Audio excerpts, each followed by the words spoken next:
বিয়ের আগে physical relation করা কি ঠিক?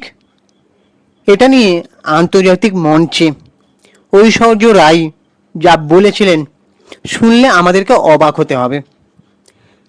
তোমরা ভালো করে জানো যে ঐশ্বর্য রাই সবসময় দেশের গর্ব, আর আন্তর্জাতিক মঞ্চ তাকে জিজ্ঞেস করেছিল যখন যে বিয়ের আগে ফিজিক্যাল রিলেশন মানে শারীরিক সম্পর্ক করা ঠিক কিনা, তার উত্তর যেটা দিয়েছিলেন সেটা শুনলে আমাদেরকে অবাক হতে হবে যে ঐশ্বর্য রাইয়ের মতন একজন ব্যক্তি তিনি কি করে এমন মন্তব্য করতে পারেন। ঐশ্বর্য রাই বচ্চন এমন একজন তারকা যিনি কাজের মাধ্যমে নয়, তিনি বিদেশেও সুপরিচিত। তার যে গ্ল্যামার, তার যে মানে অভিনয় দক্ষতা নিয়েও কম বলা যায় না। হয়তো বলিউডে তিনি কম কাজ করেন, তিনি অমিতাভ বচ্চনের মতন ব্যক্তির পুত্রবধূ। তোমরা ভালো করে জানো যে মানুষটার সালমান খানের সঙ্গে একটা সময় প্রেমের সম্পর্ক ছিল বলে গুঞ্জন শোনা যায়, সেই সম্পর্ক ভেঙে যায়।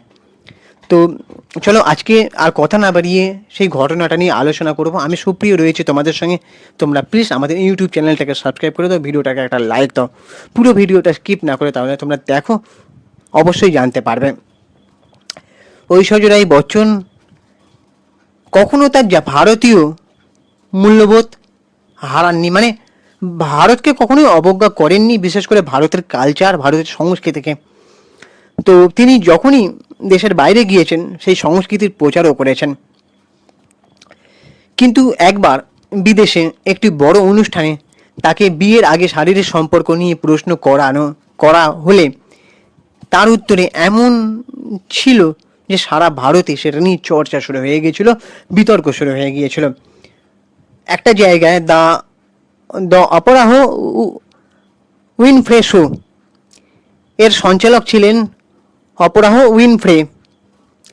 বিদেশে বিয়ের আগে যখন ঐশ্বর্য রাই বচ্চন এই অনুষ্ঠানে আসেন সেই সময় তাকে জিজ্ঞাসা করা হয়েছিল যে ভারতে প্রেমকে খোলাখুলিভাবে প্রকাশ করা হয় না। উত্তরে ঐশ্বর্য রাই বলেছিলেন যে এটা আপনি রাস্তায় সাধারণভাবে দেখবেন না, মানুষ তাদের সঙ্গীকে চুম্বন করে, কিন্তু মানে মানুষ যে তাদের সঙ্গীকে চুম্বন করে রাস্তায়, সেটা আপনারা কেউ সাধারণভাবে দেখবেন না ভারতে। কিন্তু এমন নয় যে আপনি রাস্তায় লোকেদের এমন করতে দেখবেন, এমনটাই তিনি মন্তব্য করেছিলেন। এরপর যখন ঐশ্বর্য রায়কে জিজ্ঞেস করা হয় যে ভারতে বিয়ের আগে শারীরিক সম্পর্ক সাধারণ নয়, তখন অভিনেত্রী কোনো রকমভাবে লজ্জা না পেয়ে নিজের মতামত জানিয়েছিলেন। তিনি বলেছিলেন, সত্যি বলতে এটা সঠিক জিনিস নয়, আমাদের সংস্কৃতিতে এইসব ভুল। মানে তিনি কোথাও গিয়ে বিয়ের আগে ফিজিক্যাল সম্পর্কটাকে ঠিক নয় বলেই দাবি করছেন। তো আন্তর্জাতিক মঞ্চে ঐশ্বর্য রাইয়ের এমন উত্তরে তার অনেক প্রশংসাও যেমন করেছিল, তেমনই অনেকে আলোচনাও করতে শুরু করেছিল যে আন্তর্জাতিক অনুষ্ঠানে অকপটে নিজের সংস্কৃতিকে সমর্থন করেছেন এবং বিদেশিদের কাছে তা ব্যাখ্যা করেছেন, এবং সবাই তার সাহসের প্রশংসা করেছিল। বিদেশে হয়তো এটা চলে, বা বিদেশে চুম্বনটাও অনেক সময় দেখবে তোমরা রাস্তায় হয়, এটা আপত্তির জায়গা নয়, ভালোবেসে মানুষ তাদের সঙ্গীকে চুম্বন করতেই পারে।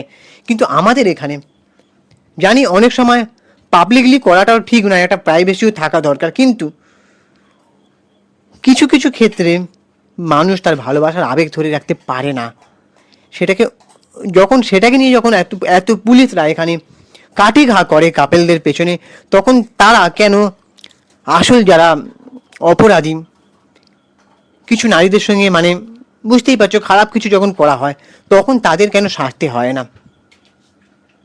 একটা ভালোবাসার মানুষ যখন চুম্বন করে এক দুজন একে অপরকে, তখন সেটা অপরাধ হয়ে যায়। কিছু কিছু ক্ষেত্রে সেটা আবার বেশি বাড়াবাড়ি করা হয়। জানি পাবলিকলি করাটাও ঠিক নয়, সবার সামনে কোথাও একটা নিজের প্রাইভেসিটা বজায় রাখা দরকার, এটা আমাদের ভারতীয় সংস্কৃতির মধ্যেই পড়ে। তো এরপর যখন দেখতে পেলে যে শুনলে তোমরা যে ঐশ্বর্য রায়কে যখন জিজ্ঞেস করা হচ্ছে বিয়ের আগে ফিজিক্যাল সম্পর্কটা ভারতীয় সংস্কৃতিতে ঠিক নয়, এটা তিনি কোথাও গিয়ে বলছেন। কিন্তু আমাদের এখানে অনেক সেলিব্রিটিরাও আছে যারা বিয়ের আগে অনেক কিছুই করে ফেলে, কিন্তু সেখানে ঐশ্বর্য রায় একটা অন্যরকম কথা সবার সামনে বলল। এরপর the late show with David Letterman এর সঞ্চালক তাকে জিজ্ঞাসা করেছিলেন যে ভারতে আপনি এখন আপনার বাবা মায়ের সঙ্গে থাকেন, এটা কি অদ্ভুত নয় এবং ভারতে এটা কি সাধারণ? উত্তরে ঐশ্বর্য রাই বলেছিলেন যে বাবা মায়ের সঙ্গে থাকতে ভালো লাগে, কারণ ভারতে বাবা মায়ের সঙ্গে ডিনারের জন্য অ্যাপয়েন্টমেন্ট নিতে হয় না। ঐশ্বর্য রায়ের পেশাগত জীবনের কথা বললে তাকে শেষবার তামিল ছবি পন্নিয়িন সেলভান 2 বলে একটা ছবিতে দেখা গিয়েছিল। মণিরত্নম পরিচালিত সেই ছবিতে ঐশ্বর্য রাই বিক্রম মোহন গুরুত্বপূর্ণ চরিত্রে ছিলেন। বলিউডে তাকে শেষবার ফ্যানি খান ছবিতে দেখা গিয়েছিল, যা 2018 সালে মুক্তি পেয়েছিল। এরপর তিনি কোনো বলিউডি ছবি করেননি এবং তার কোনো আসন্ন প্রজেক্ট নিয়ে কোনো তথ্য তিনি দেননি। তিনি আপাতত তার পরিবারের সঙ্গে সময় কাটাচ্ছেন, ছবি জগৎ থেকে দূরে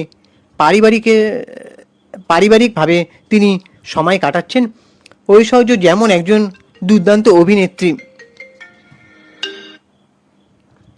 তেমনি তিনি একজন নিখুঁত স্ত্রী এবং পুত্রবধূ এবং মা বলতে পারো।